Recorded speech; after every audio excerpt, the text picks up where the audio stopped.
Welcome to another episode of Reliance Real Estate Radio. And here's your hosts, Jeff Nevin and Joseph Singsheim.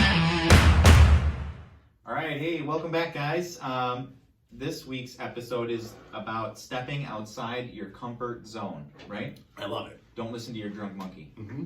We figured, the first part of the year's gone. That first month kind of drug on and just, dragged through. And you guys were like, oh my God, this month is lasting forever. And you saw all the memes on Facebook and Instagram about the month of January just taking forever to get through. And then all of a sudden, here we are. It's March. Yeah, mid-March. So almost over already. Hopefully you guys are midway through a 66-day or better challenge, or done with one and on to the next, or whatever you guys are working on. How about those New Year's resolutions? Are we still working on those? Yeah. Hopefully you are, or you're partway through, or at least your business one you're working on. Maybe your personal one dropped off. Maybe you can rehash those for you. Yeah. But we wanted to make sure we got clarity. And we could step outside your comfort zone and maybe try something new, or Well, when you're talking about something new, especially if you're behind and we're halfway through the month on your monthly goals, maybe you got to find another avenue. And sometimes you have to step out of your comfort zone for that different avenue to help you get right back on track. Absolutely. It's time to switch lanes. Yes, that's right.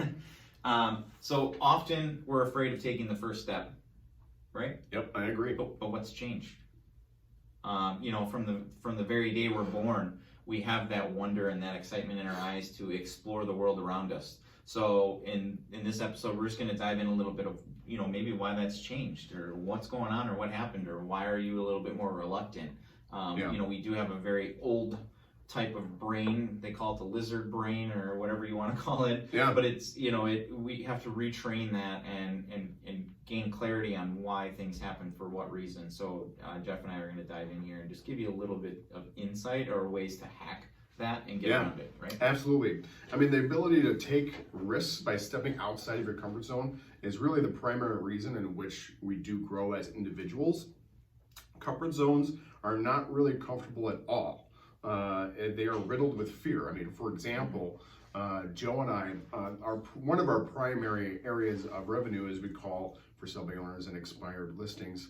And I do remember my first time ever calling. I was like super scared, but I did it. I pushed myself. I did take that first step, but I actually hung up the phone halfway through just because I was like freaked out. But I pushed myself, and now Joe and I do it like 3 hours a day.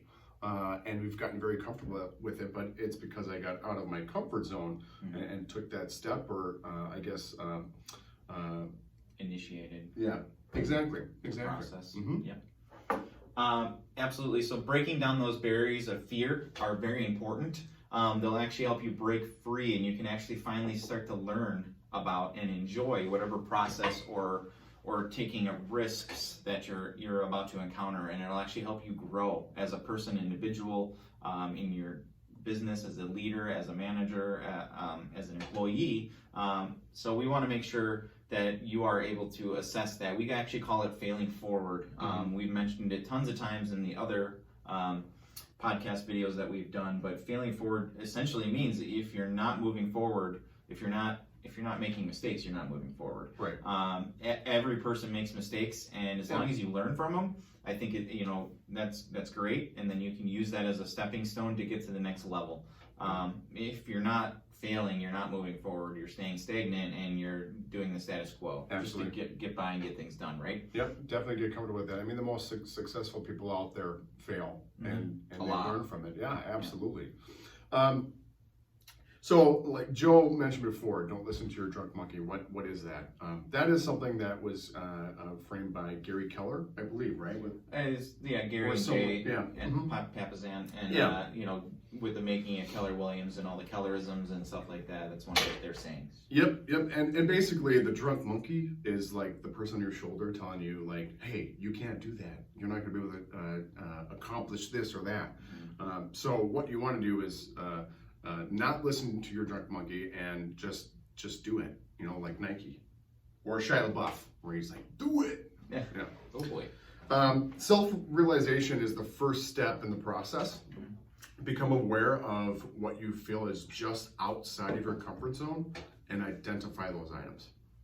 Yeah, along the lines of that, the self-realization and the whole drunk monkey thing, it's really just, if you have a positive outlook and a positive mindset going into what you're wanting to do, like Jeff said, like making phone calls, like, oh, they're hard, I don't know the person in the other end of the line, but if you're to reframe your mind and go, I want to help somebody that came off the market as an expired listing, or I want to go jogging more often because it's fun and I like getting outside and seeing nature, or I enjoy going downstairs and using my treadmill or whatever. If you have a positive mindset towards it, you're not going to have that drunk monkey telling you can't accomplish that, right? You want to have that monkey sitting on your shoulder encouraging you, right? Yeah. So you have to be very clear on the objective, the reason why behind the task at hand. So find out why you want to have something happen. Like, just working out isn't good enough. Why are you working out? Are you working out because you want to increase your stamina when it comes to playing with your kids or playing football with friends? Or are you working out because you want to lose weight or be healthier? And then even break that down further. If you want to lose weight, how much weight and what does that look like? And is jogging the lead domino to make that all happen? So create a list of why that is important and all the important items that you can do to achieve that main goal. Yeah, because once you realize that, then it'll make it easier to get outside of your comfort zone and do those tasks. Yeah. So now it's, once you have all that information, you have the why behind it, and it's there, and you know exactly the smallest amount of things that it takes to get there. So I want to lose 5 pounds in the next 30 days, and I'm going to do that by jogging. Yep. Wow, now you feel a little relief because you're like, oh, that's all I have to do. That's cool, right? So now it's time to get comfortable with being uncomfortable.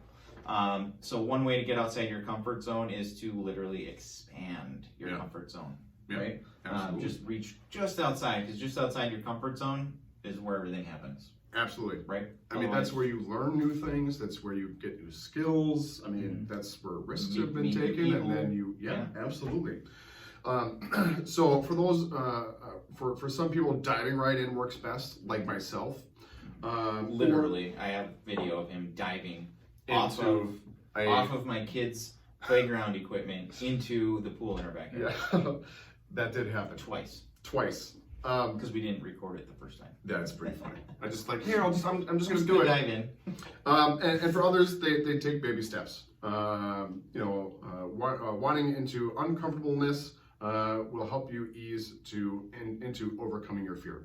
I mean, either step, easing into it or jumping right into it, it's fine. It works for different people. I was telling Joe before, I forgot who said it, but they say, like, if you have something that you want to do, like, I should probably do the laundry, or I should probably make my prospecting calls today. As soon as you have that thought in your head, that's when you should do it. That's when you should jump up and like, okay, that's when I'm going to do the laundry, or that's when I'm making my prospecting calls. Is as soon as you have that thought. So it's kind of like a little mind hack to get you to do things. I'm sure everybody has heard the phrase "practice makes perfect." Well, it's completely true. Practice doing the thing that scares you will help you become more confident, and it'll help you overcome it. This will help build your confidence. So, for example, our team at 8:45 every morning, we script practice and handle objections, because when you get objections, it might freak you out and you just might say, okay, fine, and move on. Hang the phone up just like Jeff did the first time. Behind my garage, scared. But because we practice it, when they give us the objection, we're happy to get it, because we're like, well, I know how to handle that. Yeah, and those are standard objections that a lot of people have just because they grew up knowing, like, hey, you walk into a store and what are you going to be asked by the salesperson? Do you need help with that? Or do you need help buying anything? And your sales wall goes up. And it doesn't mean that you don't need help if you're going to be a successful salesperson in any industry. You have to learn to break those sales walls down and find out the reason why they wanted or needed that product in the first place, right? And then you can become a servitude or a servant and bring value for the product that you should know how to sell if you're working in the industry, right? And find out how you could tailor that to what they do and see if you're a good fit or a good match. And in doing that, and in doing that openly with somebody, right, it really lets their mind open up to what you're doing, and then it therefore helps you, right? Yeah. So a little off topic, but definitely like just really diving into that and practicing, it does make perfect. So another thing you can do is actually start by hanging out with people that are doing the very thing you want to start doing, whether it's script practicing, calling on the phones, jogging, working out. Are you jogging with a neighbor or a friend or a coworker or a spouse or a loved one? Those things you can all bring into play when helping you. You can learn from them. Maybe if you're going with maybe somebody that helps you work out, right? Or a coach, right? Like a personal trainer. Oh, personal trainer. Thank you. Like those type of people you can learn from. You can make mental notes, and their influence being with you at that very moment can start to have an effect really on your behavior as well. So they can help you, and then in turn, maybe yours is rubbing off on them, saying, hey, wow, Jeff's doing really good, and he's been doing this for the 66 days for his challenge, and that's really motivating me to continue to do mine. And in turn, maybe I'm motivating him by always showing up at 8:45 and having my objections handled, and he's, and that's helping him, and we're helping each other now, and it's, something fun that we do, and we enjoy doing it. Yeah. Be sure to have a clear vision on that. So we just touched on, making sure that you know the why behind it, but focus on the future. So now I want you to literally figure out, what do I look like in 30, 60, 90 days, or even a year from now? Focus on that why behind what you are doing, again, and this will benefit you, your career, others. You can most times see how even jogging that increases my ability to be awake more, right? Because it's giving me energy, and that's making me more fit. And then I start doing more things actively, and I show up better in my business life, my family life, and everything. Or script practicing, or calling on the phones, right? Like that can definitely lead to helping more people, which in turn makes the gratitude part of that and a part of our job great. And it also lends to the fact that I can make more money for my family, which increases that, right? And it builds our business, it builds our brand, it builds our company. So all those things help. Right? It's just a different way of thinking about things to help motivate you to get outside of your comfort zone. And this will actually help pull you into being the future you, if you can focus on what that looks like, your why and your end goal. What does that look like for you, and what do you look like when you're there? So physically take your body from here, where we're sitting right now, to the future, and what does that look like in the future? What do you look like, and envision that, right? Because what you focus on expands. And Absolutely. We also did a podcast on that, right? Yep. So enjoy and embrace the process that you're going through. Really figure out what is exciting about it. Just do the one thing that in turn, what makes everything better or easier. So if it's jogging, just get up and start jogging. Don't worry about all the rest of the stuff. It'll fall into place. Like you don't need the best shoes to jog. You just got to do it. Enjoy the fun of discovering new things, just as you did when you were younger. Yeah. Right? Absolutely. I learned how to walk. It was fun. Yeah. And then I could explore everything around me easier, right? I don't think I don't remember that. But but exploring new things, right? Yes, Maybe exactly. playing an instrument when you were in school, or like for me, it was skateboarding. Was really exciting. Going to a water park and going down that really huge slide that was kind of scary. Yeah. But once you overcame it, it was like, wow, I'm it gonna do it again. super exciting. I'm going to do it like 52 more times and then pass out. Yeah. Yep. And so it may seem overwhelming to step into the unknown or what you're not comfortable with, but just embrace it. Be open to the experience, and you'd be surprised what that end result may be. Right. So do the thing, have the power. Right? Absolutely. All right. Until next time. Thanks, everybody.